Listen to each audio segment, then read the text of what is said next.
Oxygen food and talk, তাই বাংলার ঘরে ঘরে মুখরোচক।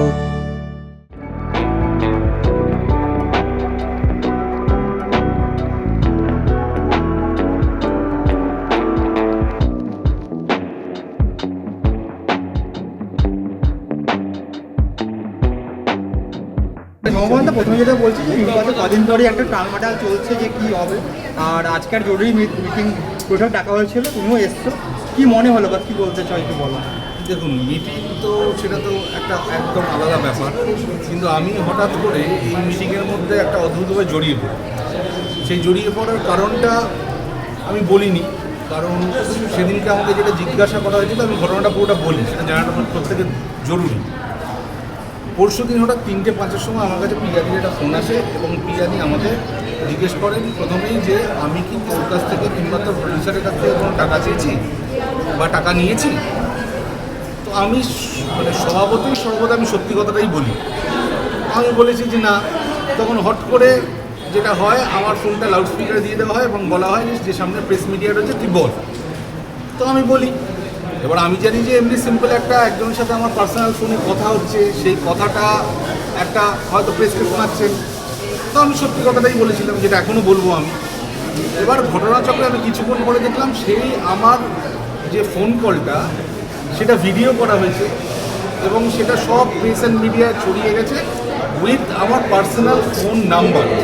এবং তারপর থেকে বহু ফোন আমার কাছে আসা শুরু করেছে, বহু প্রশ্ন, বহু কোনো কিছু। তো প্রথমত আমার প্রশ্নটা হলো, এটা কেন হলো? আমার কি কোনো কনসেন্ট নেওয়া হয়েছিল যে আমি এমনি করে তোমার ফোনটা আমি পাবলিক একটা ফোরামে দেখাবো, নিউজকে দেখাবো? এটা হলো সেদিনকার আমার বক্তব্য। এবার সেদিনকে আমার কথাটা সম্পূর্ণ হওয়ার আগে ফোনটা কেটে যায়, তাই আমি বাকি কথাটা বলতে পারিনি। তাই আজকে আমি বাকি কথাটা, আমার কিছু প্রশ্ন যেগুলো ছিল, যেটা আমি আমার ফেসবুকে লিখেছিলাম, সেটা আমি আজকে জানতে এসেছি। আমার সিম্পল প্রশ্ন সেটা হলো যে আমি জুলাই মাসে আমাদের হয়েছিল এইটা আমাদের নাম রেজিস্ট্রেশন জুলাই নাগাদ, রেজিস্ট্রেশন এপ্রিল মাসে আমার ছবি প্রত্যাবর্তন, যেটা এখন হলে চলছে, খুব ভালোভাবে চলছে। আমি দর্শকদের কাছে অসংখ্য ধন্যবাদ।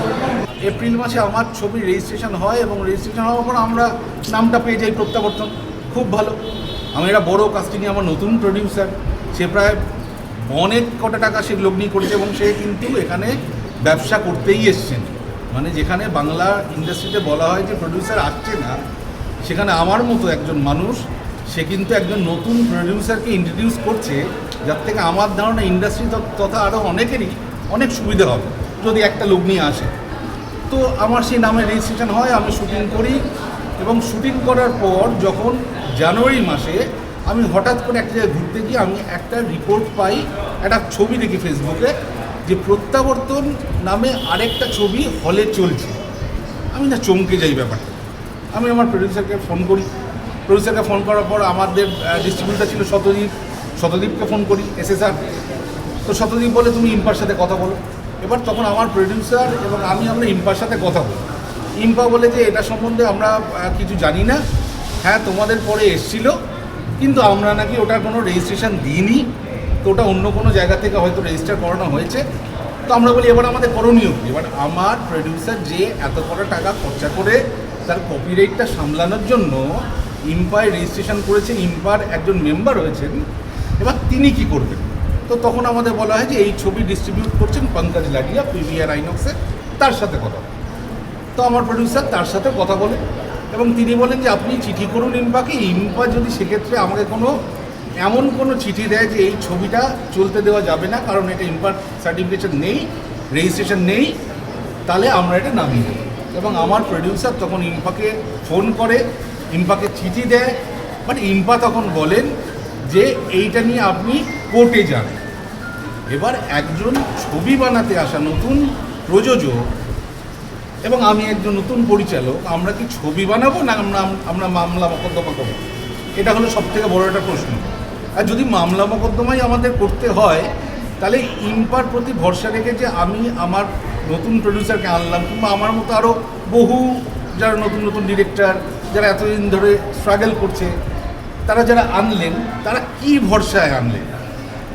এইটা হলো আমার তখনকার কথা। এবং যেটা মজা হলো সেদিনকে, এবার আবার ফিরে আসি পরশুর কথায়। গত পরশু দিন যখন ফোনটা করা হলো, আমাকে জিজ্ঞেস করা হলো যে আমার কাছ থেকে কোনো টাকা চেয়েছেন কি না প্রিয়া সেনগুপ্ত। আমি বলছি না, চাননি। মজার ব্যাপার, তখন কিন্তু তার সামনে আমার প্রডিউসার বসে আছে। এবার আমার প্রডিউসার এলিগেশন তুলছে যে কি করে আরেকটা হাউস সেম নাম পেয়ে গেল আমাদের ছবিটা রেজিস্ট্রেশন হওয়ার পরে। তাহলে তো ইম্পা তথা প্রিয়া সেনগুপ্তর উচিত ছিল যে ছবিটা রিলিজ হয়েছে আরেকটা প্রত্যাবর্তন নামে, তার ডিরেক্টরকে ফোন করা এবং তার মেকারদের ফোন করে জিজ্ঞেস করা যে আমি কি তোমাদের কাছ থেকে টাকা নিয়েছি। যে অ্যালিগেশন করছে, যার ছবি নিয়ে করছে, তিনি তাকেই ফোন করলেন, তিনি আমাকেই ফোন করলেন। এবার আমি তো অবভিয়াসলি বলেছি যে নেননি। এবার আমি নেননি মানে তো এটা নয় যে মানে কোনোভাবে ইম্পা কিংবা প্রিয়া সেনগুপ্ত ওনারা কোল্ড শোল্ডার দেখাতে পারেন যে আমাদের কোনো দায়িত্ব নেই, এটা নয়। আমরা যারা নতুন ডিরেক্টর হয়ে, নতুন প্রডিউসার, নতুন ডিরেক্টর যে কেউ, আমরা যখন নতুন প্রডিউসার আনি তখন কিন্তু আমরা একটা ইম্পার ভরসায় আনি। কারণ প্রডিউসারের কাছে প্রথম তিনি আমাদের চেনেন এবং তিনি ভরসা করেন যে ইম্পা তাদের সবকটা কপিরাইট সামলাবেন, সংরক্ষিত রাখবেন। তাহলে সেই সংরক্ষণটা কী হলো? এবার সেখানে আমার থেকে টাকা নেননি সেটা যেমন একটা প্রমাণ, উল্টো দিকে কী হয়েছে সেটাও তো আমরা জানি, সেটাও তো আমরা জানতে পারি। তাহলে আমাকে শিখণ্ডী দাঁড় করে যে আমার থেকে নেওয়া হয়নি বলে সেটা যেমন প্রচার করা হলো, তাহলে উল্টো দিকটাও প্রচার করা হোক। তাহলে উল্টো দিকটাও জানতে চাই। কারণ আজকে যখন ছবিটা আমার 2 সপ্তাহ চলছে, রমরমিয়ে প্রচুর অডিয়েন্সের ভালোবাসা পেয়ে, কেন এখনও গুগলে গিয়ে প্রত্যাবর্তন লিখলে সেই ছবির ডিটেলস আসছে? কেন এখনও বুকমাই শোতে আমার ছবি দেখে কোনো অডিয়েন্স যখন রিভিউ দিচ্ছেন, তিনি ভুল করে ওই প্রত্যাবর্তন যেটা একদিনও চলেনি, যেটার কোনো মানে অ্যাজ ছবি নিশ্চয়ই পটেনশিয়াল ছিল, আমি ছবি নিয়ে কোনো কিছু বলবো না, কারণ ওনারাও মেকার, আমিও মেকার, কিন্তু আমার ছবির ক্ষেত্রে কেন তাহলে ওনার নাম আসছে? এবার this is my intellectual property, this is our intellectual property. তাহলে আমাদের ইন্টেলেকচুয়াল প্রপার্টিকে যদি আমরাই ক্লেম না করতে পারি, সেই ক্লেমটা যদি অন্যরা করে বসে, তাহলে সেটা দায়িত্ব কে নেবে? তাহলে কি সেখান থেকে কোনোভাবে ইম্পা দায়িত্ব থেকে হাত তুলতে পারে? কারণ আমি তো ফুল ফেডারেশন নিয়ে কাজ করেছি, আমি ফুল টিম নিয়ে কাজ করেছি, যা যা নিয়ম, যা যা সব কিছু আমি সব কিছু করেছি। আমি একবার শুনেছিলাম নাকি 2 কোটির ওপরে ছবি উঠলে নাকি প্রাইম টাইম পাওয়া যায়, আমি সেটা করেছি। কারণ প্রাইম টাইমের জন্য আমাকে এখনও লড়তে হচ্ছে। তো এইগুলো হলো আমার প্রশ্ন, যে ইম্পা কী করে তাহলে আমার ছবির ক্ষেত্রে বিইং দ্য গভর্নিং বডি তারা কোল্ড শোল্ডার দেখিয়ে দিলেন যে আমরা কিছু জানি না কোথা থেকে ওই ছবিটা রেজিস্ট্রেশন হয়েছে। তাহলে আমার একটা সিম্পল প্রশ্ন, ধরুন বহু বিখ্যাত ছবি প্রজাপতি 1-2 আমরা দেখেছি চরম সাকসেসফুল। এবার যদি আমি অন্য কোথা থেকে গিয়ে প্রজাপতি 3 বানিয়ে ফেলি, সেটা কি তাহলে মান্যতা স্বীকার হবে?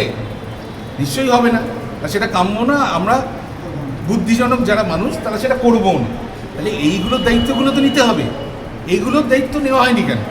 এটা আমার প্রশ্ন। এবং আমাকে হঠাৎ করে এমনি করে আমার ফোন নাম্বার এবং আমার সব কিছু, আমার যা যা কমেন্টস, সেগুলো পাবলিক করা হলো কেন? তাহলে তো একটা পাবলিক ফোরামে আমাকে ডাকা উচিত ছিল, তাহলে আমাকে আজকে আসতে হতো না। তো এইটাই আমার একটা মস্ত বড় প্রশ্ন, যে ব্যাপারটা কি, এটা কিন্তু এবার একটু আমি জিজ্ঞাসা করতে এসেছি। এবার তাই আমি আপনাদের তরফ থেকে আমি আমার সকল দর্শকদের এই প্রশ্নটা ছুড়ে দিলাম, এবং এই প্রশ্নটা কিন্তু নিচে গিয়ে আমি ইম্পার্ট যারা আছেন এখন গভর্নিং বডি, তাদেরকে কিন্তু আমি প্রশ্নটা করব। নমস্কার।